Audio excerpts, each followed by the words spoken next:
संग्राम दल जिंदाबाद जिंदाबाद जिंदाबाद। करारी के विधायक कैसा हो, करारी के विधायक कैसा हो, बिहार के सीएम कैसा हो, बिहार के सीएम कैसा हो।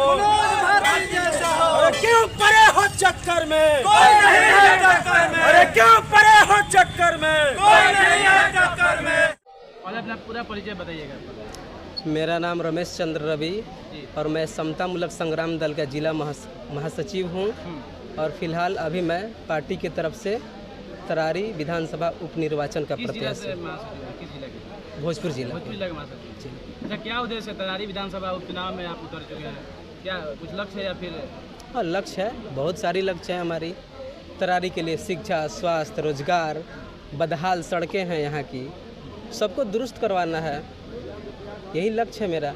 तरारी विधानसभा जहाँ एक तरफ लाल सलाम है तो दूसरे तरफ सुनील पांडे जो बाहुबली विधायक के नाम से जाते हैं, उन लोगों दोनों को कैसे आप टक्कर दे पाइएगा? देखिए, बाहुबली कोई नहीं होता है, बाहुबली जनता होती है। जिसको चाहती है बाहुबली बना देती है, जिसको चाहती है सांसद बना देती है, जिसको चाहती है विधायक बना देती है। बाहुबली कोई व्यक्ति बाहुबली नहीं होता है। समतामूलक संग्राम दल जो पार्टी है, मान्यता मिल चुकी है या फिर पार्टी बनाया है? पार्टी प्रोसेस में चल रही है, अभी सिंबल नहीं मिला है। सिंबल से नहीं, निर्दलीय प्रत्याशी। सिंबल नहीं मिला है, जब तक सिंबल नहीं मिलता है तब तक तो निर्दलीय ही मानकर दल का चलिए। संगठन का सहयोग रहेगा पूरा, मतलब सिंबल से नहीं, निर्दलीय प्रत्याशी, मतलब ये है। बिल्कुल सहयोग है, ये हमारे पार्टी के पदाधिकारी बहुत सारे लोग हैं। सभी लोग का संगठन मतलब है। आप जिस समाज से हैं, आप एससी समाज से हैं और तरारी विधानसभा में एससी समाज की बहुलता है, कैसे आप एससी समाज को अपने पाले में करिएगा?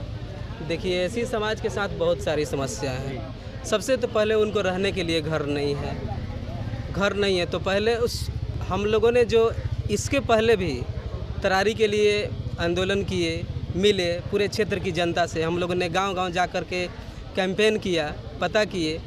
तो देखिए, तरारी के जनता के साथ बहुत सारी समस्याएं हैं, चाहे वो ज़मीन का हो, चाहे वो शिक्षा का हो, चाहे वो स्वास्थ्य का हो, चाहे वो रोजगार का हो।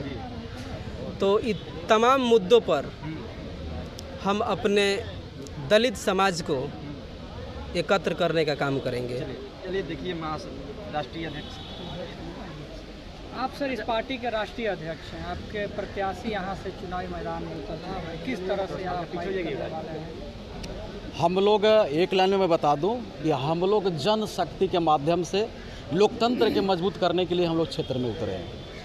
जिस तरह के आपके प्रत्याशी दावा कर रहे हैं कि हमारे राज्य में जो है, जब हमारी सरकार बनती है तो हम जीत हासिल करते हैं तो हम डेवलपमेंट करेंगे, तमाम चीज़ों को वही सेम चीज़ जो है तमाम राजनेताएं करते हैं, लेकिन असल मायने में वो चीज़ों पर खरा नहीं उतरते हैं। आपके प्रत्याशी हो जाता है, जो वादे करते हैं फ्लॉप हो जाता है। नहीं, देखिए, हम लोग वादा करने वाले लोग नहीं, हम लोग काम करने वाले लोग हैं। और हम जो लड़ाई लड़ रहे हैं वो सामाजिक परिवर्तन की लड़ाई लड़ रहे हैं। बाकी लोग जो है ना, रोड गली नली परिवर्तन करने के लिए लड़ रहे हैं, मैं समाज परिवर्तन करने के लिए लड़ रहा हूँ। अगर ये बिहार में अगर कोई कमी रही है, चाहे दुख जुल्म शोषण किसी प्रकार का अगर शोषण जुल्म है, भ्रष्टाचार है, तो उसका कारण है समाज में ही विभेद है, जिसकी विभेद को दूर करने के लिए भारतीय संविधान ने परिकल्पना की गई है समतामूलक समाज का। आप जिस सामाजिक न्याय की सर बात कर रहे हैं, तरारी विधानसभा में माले जो है पहले से सामाजिक न्याय की बात करती है। माले का दावा रहता है कि हम सामाजिक न्याय की लड़ाई लड़ते आए हैं सदियों से।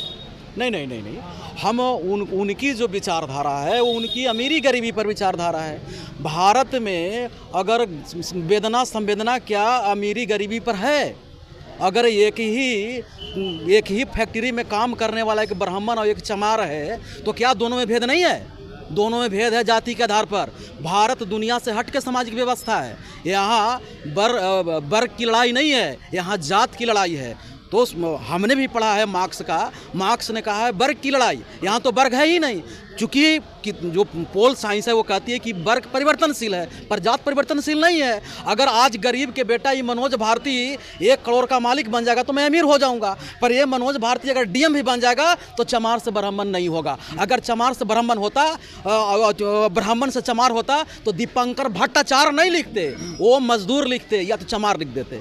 लेकिन जाति यहाँ है और रहेगा, इसके लिए हम लोग लड़ाई लड़ रहे हैं कि सामाजिक परिवर्तन जब तक नहीं होगा, यानी जो ये विभेद वाली जो सामाजिक व्यवस्था है वो खत्म होकर समतामूलक नहीं बनेगा, तब तक कोई विकास नहीं होगी। नहीं तो एक ही गांव में विकास होगा, चमार के गली में नली बहेगा और ब्राह्मण के गली में टाइल्स लगेगा, लिखा जाएगा कि गांव में विकास हुई है, पर मोहल्ला में जाके देखिएगा तो एक ही गांव के दलित के मोहल्ले में नली रहेगा गली में और फॉरवर्ड के मोहल्ले में चकाचक रहेगा। तो इस विभेद को हम लोग ने समतामूलक संग्राम दल खत्म करने की लड़ाई लड़ रहे हैं और भारतीय संविधान ही हमारा मुद्दा है, भारतीय संविधान ही हमारा लक्ष्य है। लालगढ़ कहा जाता है तरारी को, लालगढ़ कहा जाता है। सुनिए, कार्ल मार्क्स ने लोकतंत्र को सबसे गंदा शासन व्यवस्था बोला है कि नहीं बोला है? जो पढ़ने वाला लोग बताइए।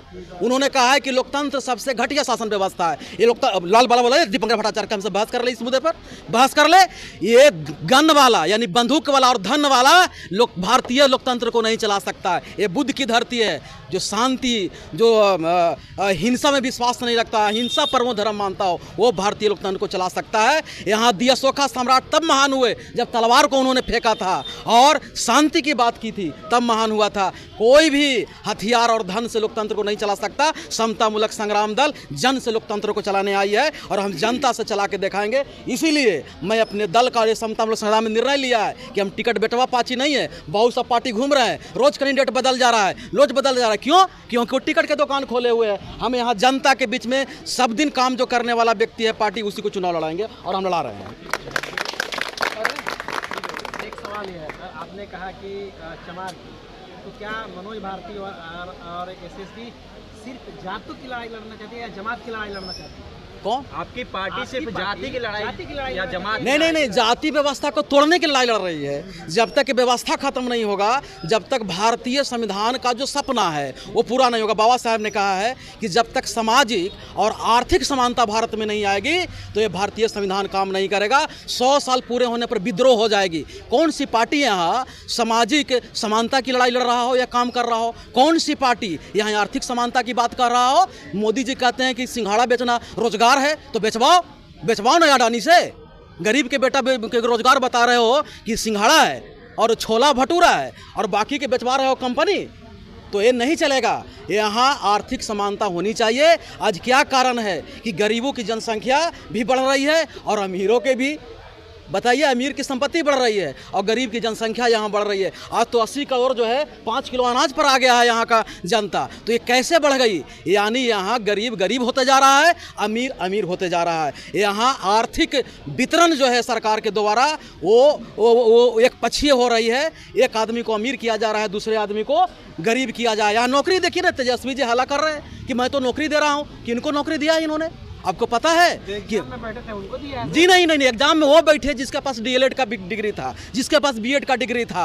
ये जो डिग्री मिलती है इसकी कीमत है ना 2 लाख से लेकर 4 लाख तक। चपरासी के बहाली स्कूल में क्यों नहीं निकली अभी तक? क्लर्क की बहाली क्यों नहीं निकली अभी तक? सफाई कर्मी के बहाली क्यों नहीं निकला? क्योंकि ये ठेला चलाने वाला, रिक्शा चलाने वाला, जूता सीने वाला, बकरी चलाने वाला, शुगर चलाने वाला के बेटा जो है बहुत एक टाइम खा के इसने BA स्नातक की डिग्री ली है और इन लोग नौकरी लेके अर्थ से मजबूत न हो जाए इसलिए इनकी बहाली नहीं निकाली जा रही है। कोई भी, चाहे शेड्यूल कास्ट का हो, चाहे ओबीसी का हो, चाहे जनरल का हो, मास्टर वही बना। हमको से तकलीफ नहीं है, मास्टर वही बना जिनके पास पैसे वाले डिग्री था। जो गरीब लोगों को यहाँ नौकरी नहीं निकाली गई है। और हमारी जब सरकार आएगी तो नौकरी हम मास्टर के भी निकालेंगे, लेकिन उससे पहले हम जो रसोईया है उसको हम सरकारी कर देंगे। हम जो चपरासी के बहाली निकलेगी, क्लर्क के बहाली निकलेगा तो मास्टर के बहाली होगा। आज क्या कारण है कि जो खेतिहर मजदूर जो लोग हैं, जो राज मिस्त्री है, टेम्पू चलाने वाला, ठेला चलाने वाला के बेटा जो है BA पास किया है, उसके लिए नौकरी यहाँ नहीं है, वो जा रहा है गुजरात कमाने। और जो पैसा दे के बड़का डिग्री लिया है उसके लिए यहाँ नौकरी है। आप हॉस्पिटल में चले जाइए, डॉक्टर सरकारी मिलेंगे, कंपाउंडर सरकारी मिलेंगे, लेकिन पोछा मारे वाला क्या मिलेगा? वहाँ ठेकेदारी पर मजदूरा मिलेगा। ये नहीं चलेगा। यहाँ पोछा लगाने वाला भी सरकारी होगा और सुई देने वाला भी और इलाज करने वाला भी सरकारी होगा, तब जाके यहाँ आर्थिक समानता होगी। ये भी विरोध हो रहा है यहाँ, इसको समता लोक संग्राम दल रोकेगी।